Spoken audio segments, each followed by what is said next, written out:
Hello again, and welcome to the session. In Module 1, we introduced Insights Discovery into the Customer Promise Programme as a tool to help you understand your own and others' communication style. We looked at the behavioural characteristics of the four main styles of Fiery Red, Cool Blue, Sunshine Yellow, and Earth Green, and how they show up in our everyday interactions with colleagues and customers. No matter what role or department you work in, your effectiveness at Stonewater will be dependent on your ability to create effective relationships. Today, we're taking a more in-depth look at how you can use your knowledge of insights to develop great relationships and build stronger connections. When you make a conscious effort to adapt and connect with others, there'll be a real improvement in your ability to communicate clearly. And as a result, your personal effectiveness in delivering the customer promise will also be enhanced. As we go through this video, we'll be exploring the answers to these key questions. Which customers or colleagues could you benefit from building stronger connections with? Have you ever wondered why we get frustrated with some people more than others? And what does adapting our behaviour look like? What does it entail? And what might you need to do to work on to strengthen your relationships and be more effective in your role? So why does all of this matter? Our ability to consistently deliver on the customer promise sits at the very heart of this programme. A good measure of how well we're doing will come down to how truthfully we can answer these three questions. Firstly, do we genuinely understand what matters to our customers? And this means internal colleagues as well as external customers. Have we made a personal commitment to deliver?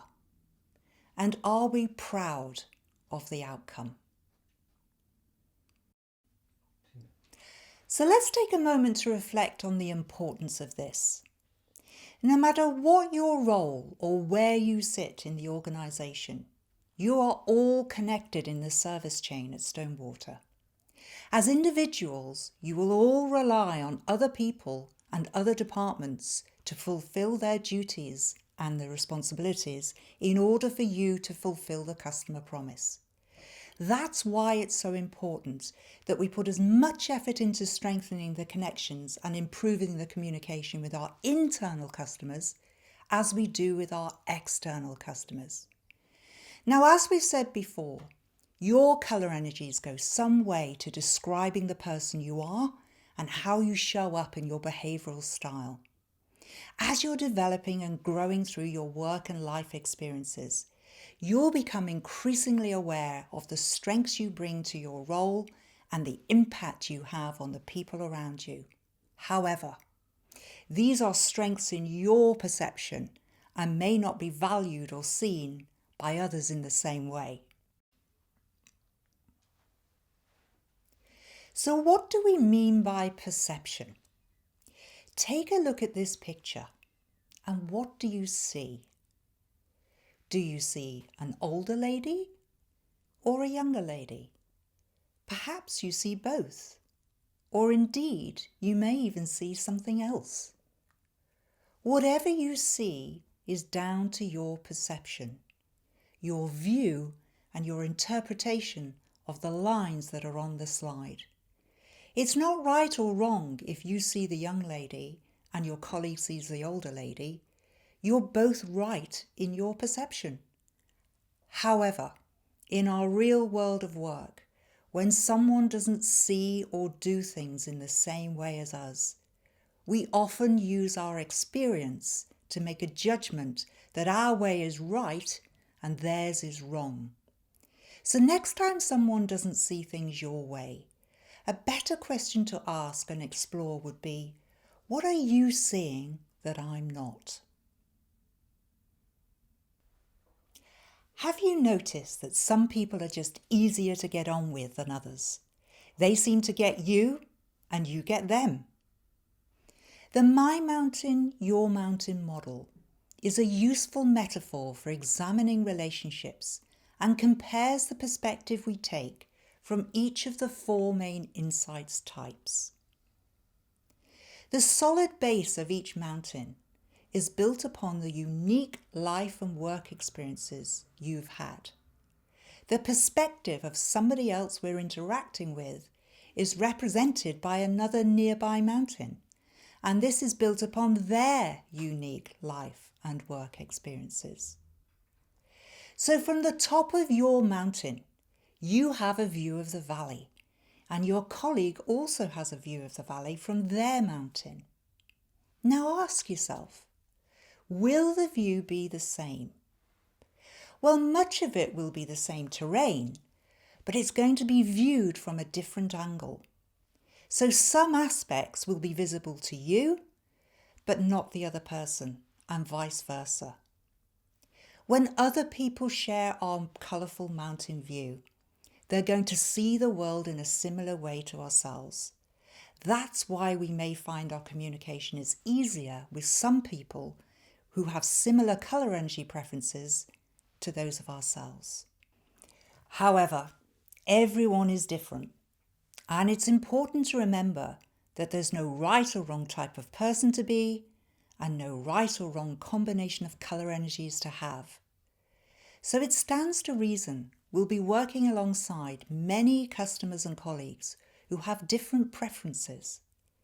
And because of the differences, there's often a natural tension between the opposite colour energies.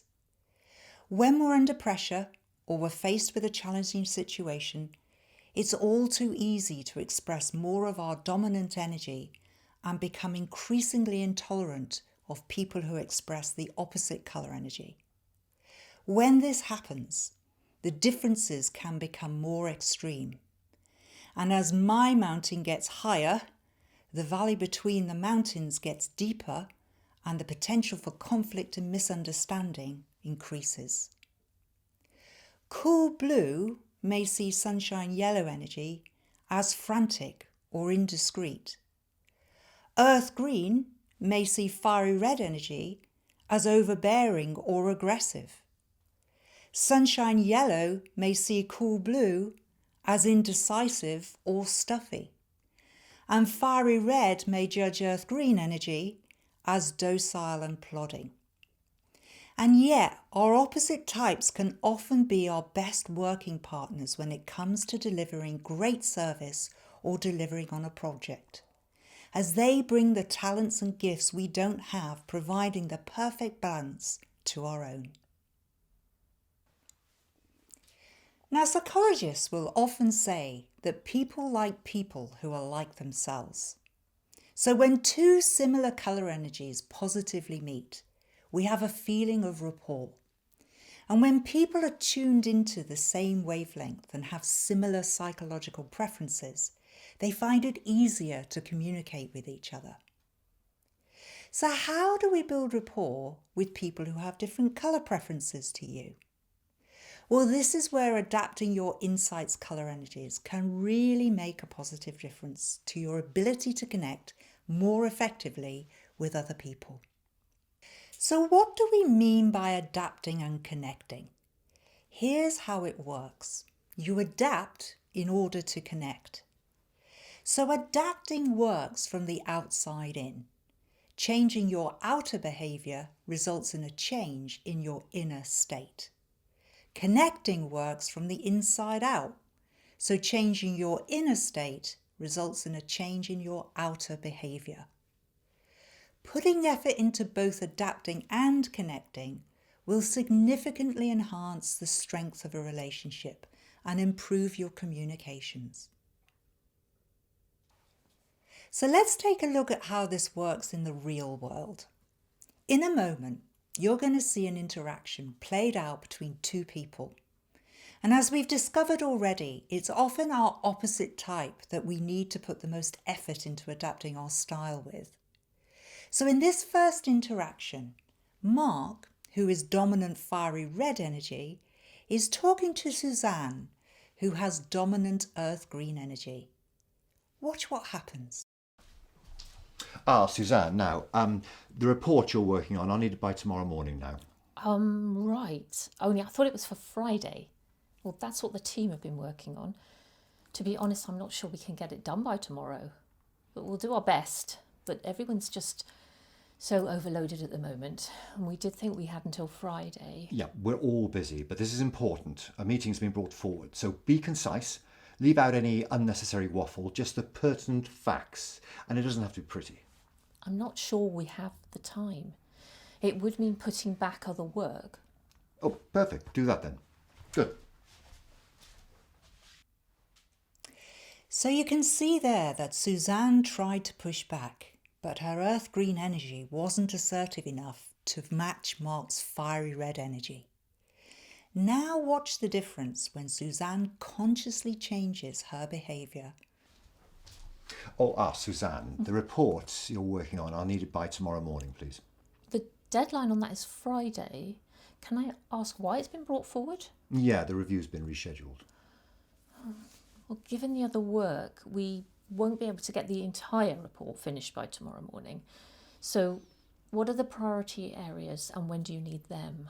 No, I don't need the whole thing, but details of last quarter's activities would be really useful by 9:30 if possible. Well, I'll get onto it and I'll let you know if that's doable. Okay, fair enough. Thanks. So you can see that as a fiery red, Mark really appreciated Suzanne speaking up and getting to the point. And as a result, Mark responded and adapted to accommodate more of Suzanne's earth green needs. So in this next interaction, Mark, who now has dominant sunshine yellow energy, is talking to Suzanne, who has dominant cool blue energy. Again, watch what happens.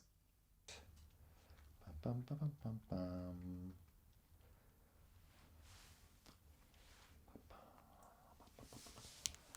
Hi. Hey Suzanne, how's it going? Look, I've been thinking we need some new cool ideas for the team, for team activities, to beat the Zoom gloom across the business. What do you think? Zoom gloom? Yeah, the curse of working from home. So what do you reckon? I mean, we've done quizzes, haven't we? We've done bakery and crafts. We've done some incredible stuff to keep up the working from home morale. But we need to keep changing it up to stop it from going stale. And not everyone got involved either. So what ideas have you got? What now? Well, yeah, no time like the present, is there? I don't know.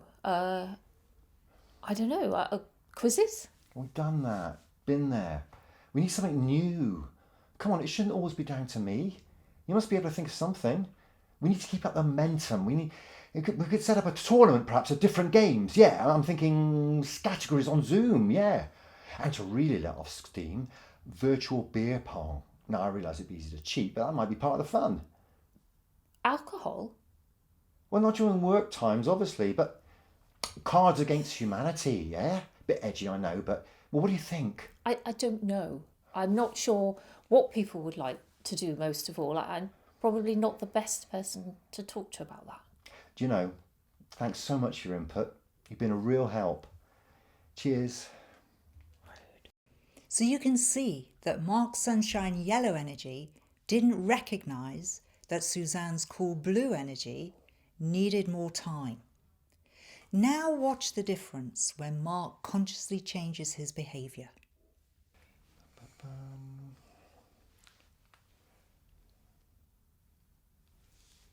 Hello. Hey Suzanne, how's it going? Yeah, okay. Good. Look, I've been thinking we need some cool ideas for team activities to beat the Zoom gloom across the business. Zoom gloom? Yeah. Is now a good time to talk? Yeah, it's okay. Okay, good. Now, some people are really feeling that lack of connection from work colleagues. And we've done quizzes and we've had different activities and I think there may be other approaches. Now, would you be able to have a think about that and let me know your ideas later? Yeah. Let's see. What do you actually want to achieve? Well, to prevent people feeling isolated and to foster team spirit. If it was up to me, I'd probably do a survey of what individuals need or want. Some people might be quite happy with things as they are. Yeah, yeah, excellent plan. Thank you, fantastic. Okay. So, what would be a good time for us to get together and think about that? So you can see here that as a cool blue, Suzanne really appreciated Mark slowing down and being more detailed. And as a result, Suzanne responded and adapted to accommodate more of Mark's sunshine yellow needs. So how can we adapt and improve our email communication? Well, this is all about taking the time to tailor your message before you press send. Think about what really matters to the person who's going to read it. So for a cool blue, get your facts straight, give clear timelines and don't forget the detail. For a fiery red, get to the point. They're not interested in chit-chat and please don't take their short replies to heart. For an earth green, be sure to ask, don't tell. They really appreciate the personal touch and give them time to respond. And finally, sunshine yellow. Make sure you're engaging and personal and don't be afraid to express your emotions as they'll very likely want to respond back to you more than once. One of the foundational behaviours that sits within our customer promise is show me that you know me. And you do that by doing unto others as they would be done unto. When we choose to adapt our behaviour, we're showing respect to the other person by meeting their colour energy preferences. So when it comes to adapting, the first step you need to take is to understand yourself. Understand your own colour energies and your own preferences. The second step is to understand the other person by understanding their differences, valuing them and their opinions. And then finally, what it comes down to is it's less of you and more of them. Use less of your natural colour energies and preferences and more of theirs. So think of your energies as if they were a thermostat. When you need to adjust the temperature, a small shift in dialing up or dialing down the energies will make a big difference to the quality of your interactions and the effectiveness of the communication. So if you want to dial up your energy with a colleague or customer who is cool blue, think before you speak. Organise your thoughts first. But what about dialing up your fiery red? Well, detach from the emotion or the story of the moment. Shift to a more objective perspective by asking, what do I know is true and factual here? To meet the needs of a sunshine yellow, ask open questions. Be curious. Great questions open up the dialogue with others and offer a great opportunity for new ideas to come forward. And someone with earth green energy would really appreciate you being more informal, less confrontational, and slow down the pace a bit. Likewise, if you need to dial down your dominant energy, here's some ideas of what it might look like. So, to show up with less earth green energy, be direct and assured. Speak up and share your input without being asked. Toning down your sunshine yellow energy might mean before saying yes, think more critically of what it will include and what might be missing. To dial down your fiery red energy, be more receptive to questions and alternatives. Ask for others' opinion and then listen. And finally, dialing down your cool blue energy might mean balancing your reasoned and analytical approach with the occasional display of warmth and concern. I said at the start of this video that our success in delivering the customer promise comes down to how truthfully we could answer these 3 key questions. You can now see how using the language of insights discovery can really help you understand what matters to your customers and colleagues in the way they like to be communicated with. We all need to be more aware of the effect we have on the people around us. And that's why it's now such a great opportunity to go out and practice adapting your style and improving your interactions with other colleagues you work with alongside you in the service chain at Stonewater. Remember, small changes make a big difference. It's your genuine desire to connect and get a great outcome, which is the most important thing when it comes to delivering on the customer promise. All it's going to take is practice. So good luck, everybody, and see you next time.